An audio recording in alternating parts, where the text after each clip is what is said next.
nnwom to pa nnwom to sometimes wo yura hona utumi se yeto nnwom ya na wakoma nyina bubu a wagya akoma ne nyina ma Yesu Kristo boss ro bo asase chese boni bia wo ye bia utumi tie nnwom ya na waboto ne ade a nnwom a ekoso eye secular music ne ne ekoso nyina chese ya ye nnwom pa ye die yenim se nnwom bia nnwom a chese ye die nyina ye tie bi na Lord Kenya ono first na oye dwumtunu ekese pa ewo Ghana ha chese bre yi di ntampe bigu ne widie mu na se wogina stage a wotumi bro ho ade etse wo bro ne shirt toma audience for no te monfa me shirt eye Lord Kenya a enne o se oye nyame adwuma emu odimpa wafa Yesu Kristo abone bo afa ne se ne wura ne na gyenkwa ekopie mu Kumasi one of the FM station no mo kasafa enwom to se ampa Nyankopon na de nnwom na wo hwe obonsam pa instrument ye de nwe bonsam no kwatum se eye nnwom yes nti bonsam ankasa wotumi se wonu ankasa no oye special ayibi oye nnwom ankasa na ye de form no na nna wiase no nnwom ne nyina bi yetie mo nanso ebi mo de omokra ama bonsam na ode eye Michael Jackson eye mfantum se Michael Jackson tumi tu nnwom ama nipa wu Michael Jackson tumi tu nnwom manipa odi enti ena manipa wu ye Nyankopon de achede na che Michael Jackson de sanso na Nyankopon de achede ache Ghana fo adwumtufo ni binenso ebi mu amomo kwan ma bonsam ena ewurawura ma ewo pretium we na Abraham Moshe se netikokum hey Lord Kenya se wa fa Kristo afa o Kristo se wa fa Kristo ahweso na fa Kristo na momembe kon na obi adwuma na so obi nnwom to a oto Lord Kenya se nnwom to na emu bebre wo ho abonsamfo ediomo ho awuram yentie Lord Kenya ene Abraham Moshe embrasesia. You want to be called a musician or a former musician? Every music or musician is from the source. What is the source? What's the source? Okay, thank you. The source. Satan or best musician. Into music is from Satan.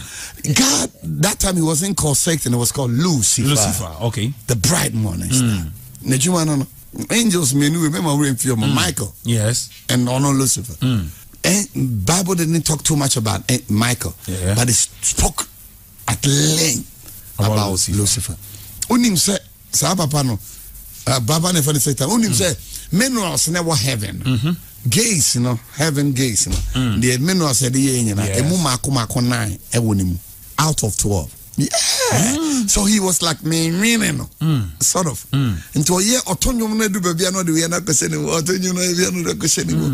it is our pipe now.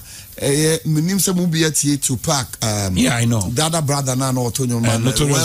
There be Wilson the be I said the voice some of the pipe. Yeah, one of the that's the pipe. Son as Satan sound. That's how he sounds. Yeah. That's who he is. To autonomous. And he said, "Be a musician." Now, about himself, not about God. Be careful. The source is different. The source is different. And when the man Satan, maybe you could be from Lucifer to Satan at their time. You know what I mean? Yes. That's something. Pride, meaning the maker. Only say me start here na me yanyo na beginning I was too humble. Yeah. I feel time I go for unia. My mbobdi mo start simu baako.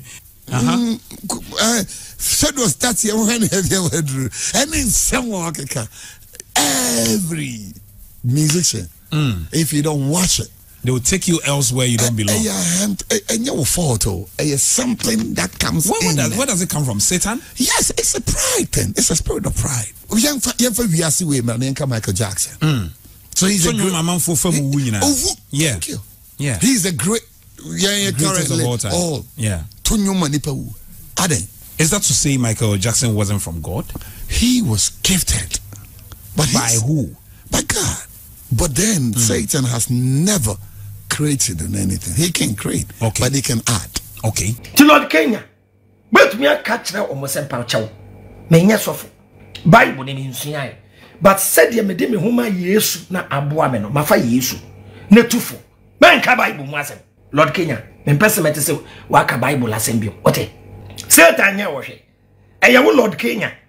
ena bra mo be hete woni wo bra for mo be hete ye no sa bra na Ghana ha ye ni stars sa tena mo ye kakra bi na mo agidin ena wentumi en control fame ena obedane sebe drug addict ya ye danyame asese we free mo ahwende de ato comfort kwade and a lot of musicians enye Satan why men friend shabonsam why eye wo ena wentumi en control fame because fame is very dangerous into to embebu ne fo so mo very careful with fame what or say yamfa Michael Jackson bra na Michael Jackson to to ndum mankrofo yambobo stadium ema ni pewuda obi Ishmaeladu she go Accra Sports Stadium enipa 100 and something a week so for TB Joshua wamba Ghana ma ni pemu so for bi me person me din or ye program or enwa news na nkova enipa 16 ene wo program na say enipa to me come Mecca Saudi Arabia na stampede esi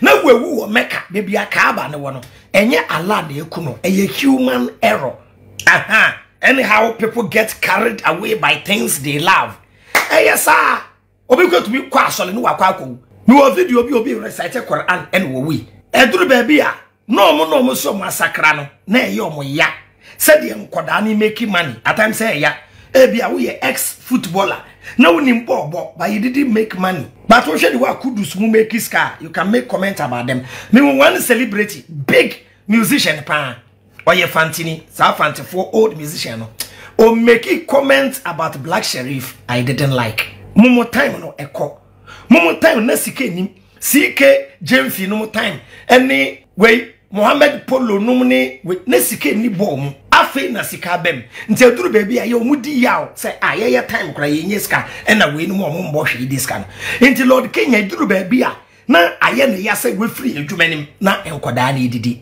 sa netie so sa netie tia ya but when day me Avraham started this movement bia me nyeska echiri mba ba beto aso no eno mbedidi sa right Kenya but tiasie why the best musicians are people who sing about themselves. I'm telling you today.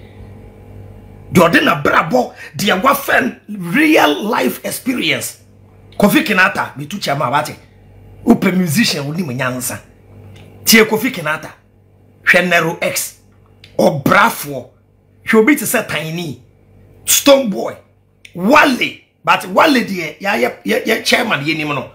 Tunyansa nyumba akwa. Ubete onyae ono so ne line no me da se oje bre etwe me e yo batan pa travel and turn so ma se de dwumadi bro makra